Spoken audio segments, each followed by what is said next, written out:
እሱም ላይ በቤተ እምነት ዙሪያ ላይ ያሉ ጭፈራ ቤቶች፣ ዝሙት መስሪያ ቤቶች ትላንትና ከ10 በላይ መኪናዎች የኢትዮጵያን ወንድሞች ንጹህ ላባቸው የነደደበት አንድ ረካዓ ሰላት 7 ሰዓት የፈጀበት ወጣት ለምሳሌ እስልምና የሚባለው ሐሳብ ሲነሳ ከስያሜው ጀምሮ ስለ ሰላም ነው የምናወራው። ቲክቶከሯ እጅግ አሳዛኝ በሆነ ሁኔታ ህይወቷ ማለፏ እየተነገረ ይገኛል።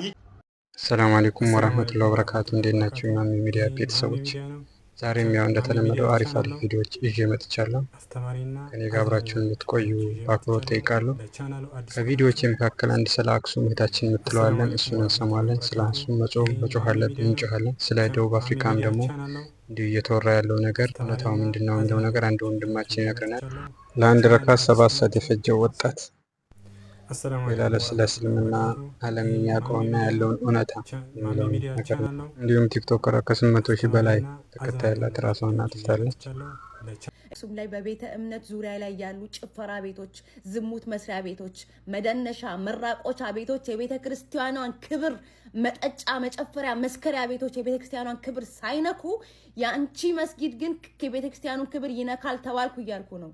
ገብቶሃል አይደል እያልኩ ያለሁት? ምድራዊ የዝሙት ቤቶች የቤተ ክርስቲያኗን ክብር ከቤተ ክርስቲያኑ ቁጥር እኩል በላይ ነው የዝሙት ቤቶች በዙሪያዋ ላይ ያሉ። ያ ሳይጸዳ የኔ መስጊድ ግን ክብሩን ይነካል ተባልኩ። ያንን ነው ያወራውልህ ያለሁት ከገባህ ማለት ነው። መራቆት ተፈቅዶባት መሰተር ስለተከለከለባት ሀገር እየነገርኩ አንተ መተ በሸሪያ ደንብ ስለምትመራው ሀገር ከኔ ጋር ሂሳብ ትወራረዳለህ። በምን አይነት መልኩ ነው መግባባት የምንችለው? እናም አላችሁ ሶሻል ሚዲያውን በመጠቀም ዙሪያ ላይ ማንንም ለምነን አይደለም፣ ሰብአዊነትና ማንነት አስገድዷቸው ያደረጉት ነገር ነው። ሚዲያውን ለመቆጣጠር እኛም በቂዎች ነን። አሁንም ትግራይ ላይ የሚገኙ የእስልምና እምነት ተከታይ ወገኖቼ እኩል የሆነ የሃይማኖት ነፃነታቸውን እስኪያገኙ ድረስ እኛ አንሰለችም፣ ዝም አንልም። እነሱም ነፃነታቸውን ያገኛሉ፣ ነስሩንም ከአላህ Subhanahu Wa Ta'ala ያገኛሉ። ዋጋም እየከፈሉ ነው። ያቺ ደማቸው በሰውባት ሀገር ላይ ለዛች ሀገር ደማቸውን ሲሰው ደማቸውን ያልተጸየፋችሁ ዛሬ መኖራቸውን ያወገዛችሁና የተጸየፋችሁላችሁ የሙስሊሙ ማህበረሰብ ከናንተ እኩል መብታቸው እስኪረጋገጥ ድረስ ዝም አንልም። እንኳን ለአኺራቸው ደግሞ ለዱንያቸው የሚያችን ሀገር ለማቆየትም ሞተዋል። ስለዚህ አትድከሙ። እኔ ክርስቲያን ነኝ ግን ማለት ነው አክሱም ላይ እየተደረገ ያለ ነገር አክሱም ሙስሊሞች ላይ እየተደረገ ያለ ነገር እቃወማለሁ። እንደዛ አይነት ነገር ማለት ነው አንድ ሰው ኢትዮጵያ ላይ በሃይማኖት ተከባብረን ተቻችለን በምንኖርበት ሀገር ላይ ሰላት መከልከል ምን የሚሉት ነገር ነው? የአክሱም ሙስሊሞች እንደ ማንኛውም ሙስሊም መስገድ አለባቸው። እንደ ማንኛውም ሙስሊም ቁርአን መቅራት አለባቸው። የኢትዮጵያ ውስጥ ሆነን የሃይማኖት መከባበር አለበት ብለን በምናስብበት ሀገር ውስጥ እንደዚህ አይነት ነገር መደረጉ በጣም ነው የሚያሳዝነው ማለት ነው። ክርስቲያን ስለሆነ ሊከበር ይገባል። ሙስሊም ስለሆነ ሊከበር ይገባል። አክሱም ላይ ያለውን ነገር እቃወማለሁ። ፍትህ ለአክሱም ሙስሊሞች። እንደ ማንኛውም ሰው መስገድ አለባቸው። እንደ ማንኛውም ሰው ሰላታቸውን በጊዜ መስገድ አለባቸው። በደቡብ አፍሪካ የምንገኝ ኢትዮጵያውያን እየተገደልን ነው። ድረሱልን፣ ድምጽ ሁኑልን። በማንነታችን በኢትዮጵያዊነታችን ብቻ ተለይተን እየተገደልን ነው፣ እያለቅን ነው። በአንድ ቀን 20-30 ሬሳ ወደ ሀገር ቤት ይላካል። አሁን በተለየ መልኩ ለየት አድርገው ወደ እያንዳንዱ ቤት እየገባን እንጨርሳቸዋለን፣ እንገላቸዋለን እያሉን ነው።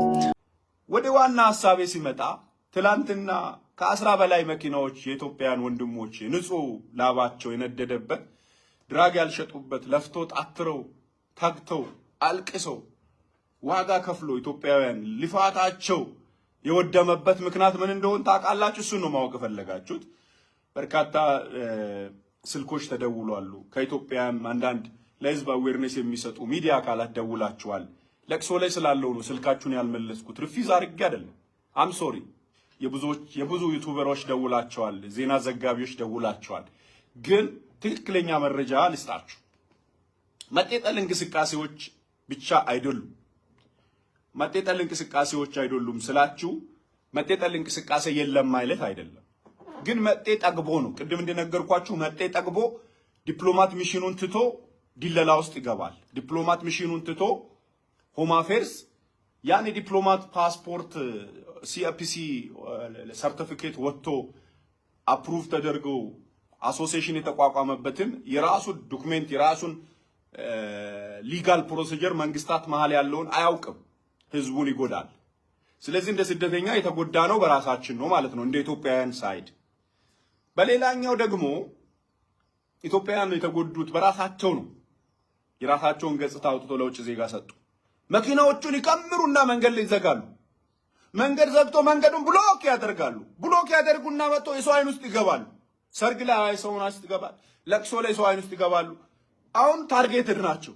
እኔን ያጠቃቸው ሰው ቦምብ ጥሎም ቢሆን መግደል የሚችልበት ታርጌትድ ናቸው። ለምን ወይ በትኖ አያስቆሙም፣ ወይ ገራጅ አያስገቡም፣ ወይ ዞር ዞር አድርጎ አያስቀምጡም። አንድ ቦታ ተከልክሎ አንድ ቦታ ባረጉበት ተነደደ። ወደ 10 ምናምን መኪና ቀላል አይደለም። በዚህ 15 11 12 13 እንደዛ ነው። መረጃ ያላችሁ ጻፉልኝ። ኦኬ ለምን አንዲስ መኪና ይነዳል? የኢትዮጵያን የራሳቸው ሚስቴክ ነው። ሌላኛው ሚስቴክ ጠግቦ ከ40% በላይ አንኤምፕሎይድ ሬት ባለበት ፖለቲካ ምርጫ ደርሶ ተርበናል ብሎ ዜጋው ኮምፕሌን እያደረገ ባለበት ሰዓት ሌንድ ገዝቶ መሬት ገዝቶ ምን ይላል? ናይጄሪያዊ ንጉስ ነኝ ማአት ናይጄሪያዎች ወደ ዌስት ለንደን ይገባሉ ብሎ ፍሽካ ነፋ። እስቲ እዚህ ጋር እናንተ ሀገር ላይ ኢትዮጵያ ተው፣ እንደውም ኢትዮጵያ አንተ ከቦታ ወደ ቦታ ሄዶ ኢትዮጵያ እንዳይኖር እያረድክ አይደል እንዴ? ግልጽ እንነጋገር። ለምን እውነት አታውሩ? አንተ ትግሬ፣ አንተ አማራ፣ አንተ ጉራጌ፣ አንተ ከምባታ፣ አንተ እንትን እያልክ አይደል እንዴ? ኢትዮጵያዊ በሀገሩ እንኳን አይደለም በራሳቸው ሀገር ባህላቸውና የራሳቸው ካልቸር በማይፈቅድ መንገድ እኔ ንጉስ ነኝ መሬት ገዝቻለሁ ንግስና ስጡኝ ብሎ ማአት ናይጄሪያ ይመጣል ብሎ በድራግ አቢዝ ያደረገ ትምህርት ቤት ህፃናት እንዳይሄዱ ያደረገው ናይጄሪያ ወደ ሀገሩ በሚሊዮኖች እናስገባለን ብሎ ቪዲዮ ሰርቶል አይደለ እንዴ? እግዚአብሔር ይባርካቸው። ግን ሰለባ የሆኑ የኔ ወንድሞች ናቸው። ሰለባ የሆኑ የኔ ወንድሞች ናቸው። ጥጋቢው የስደተኛን ጥጋብ ናይጄሪያዊ መሬት ገዝቶ ንጉስ ነኛልና ንግስና በሰው ሀገር ፕሮሲጀሩ በማይፈቅድበት እነሱ በማይፈቅዱበት ንግስና በሰው ሀገር ላይ መሬት ገዝቶ ከዛ በኋላ በሚሊዮኖች ናይጄሪያንን እዚህ ሀገር ጠራለሁ ይላል።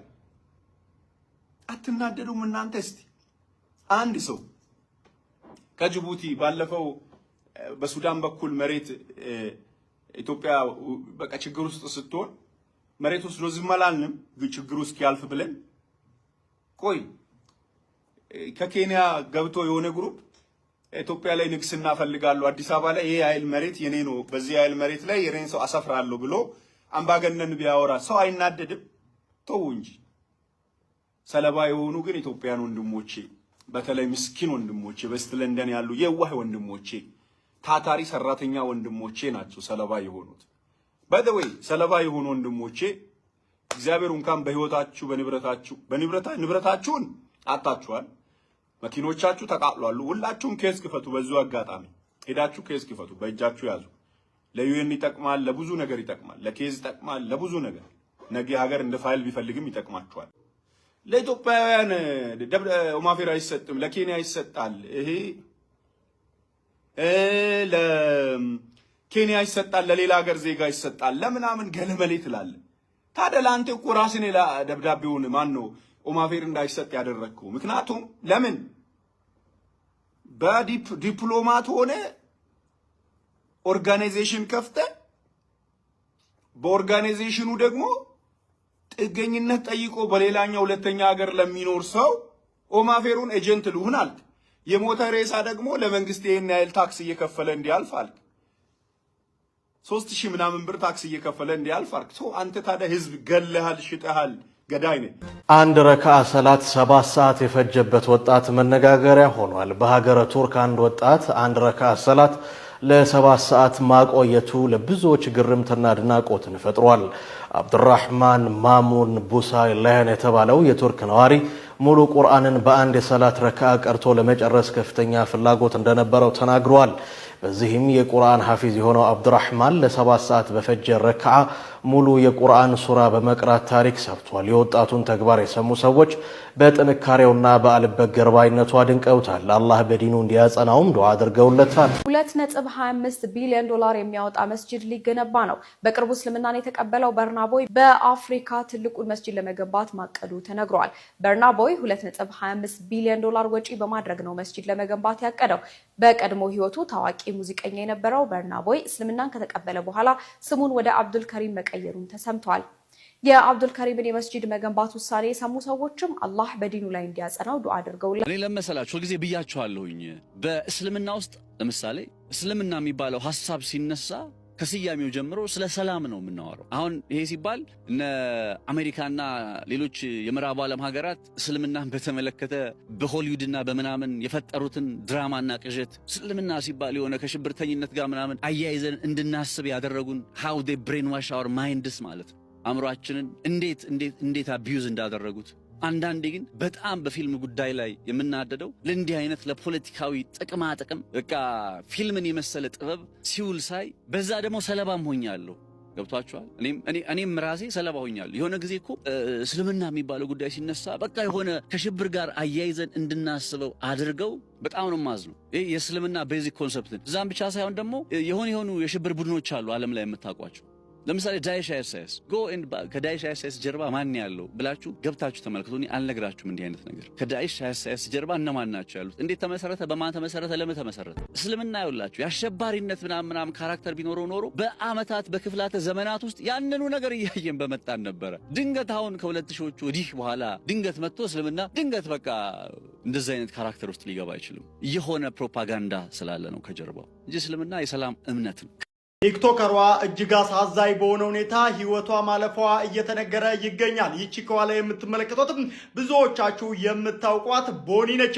ከ800 ሺህ በላይ የቲክቶክ ተከታይ ያላት ሲሆን አሁን ላይ ታዲያ ብዙዎች ራሷን አጥፍቷ ነው በሚልም ህይወቷ ማለፉን እየገለጹ ይገኛሉ። ነገር ግን አሟሟቷ ሊጣራ ይገባል። እንደምትመለከቱትም ታዲያ እዚህ ጋር ገመድ ይታያል። ቪዲዮም ለቃ ታዲያ ዛሬ የመሞቻዬ ቀን ነው የሚል መልእክትም አስተላልፋ ነበር ብላ በለቀቀችው ቪዲዮ ላይ እዚህ ጋር እንደምትመለከቱት ገመዱን በእጇ ይዛው ነበረ። በእነዚህ ቪዲዮዎች ላይ ታዲያ እንደ ጉርሻ ፔጅ ከሆነ በህይወት ጉዞዋ ውስጥ የገጠሟትን ተግዳሮቶች በማንሳት ለተከታዮቿና ለሚወዷት ሰዎች በሙሉ ስንብቷን ገልጻለች። በተለይም ደግሞ በማህበራዊ ሚዲያ ላይ የሚሰነዘሩ እጅግ አሳዛኝ የተባሉ አሉታዊ አስተያየቶችና የቃላት ጥቃቶች በሰዎች የአእምሮ ጤና ላይ የሚያሳድሩ ጫና ከፍተኛ መሆኑን ይህ ክስተት ዳግም አሳስቧል ሲል ጉርሻ ፔጅ እንደምትመለከቱት ገልጿል። ለሟቿ ነፍስ ይማር፣ ለጓደኞቿ፣ ለቤተሰቦቿ፣ ለአድናቂዎቿ ደግሞ መጽናናትን እመኛለሁ። ስለ ጉዳዩ ታዲያ ተጨማሪ መረጃ እንደደረሰኝ የማደርሳቸው ይሆናል።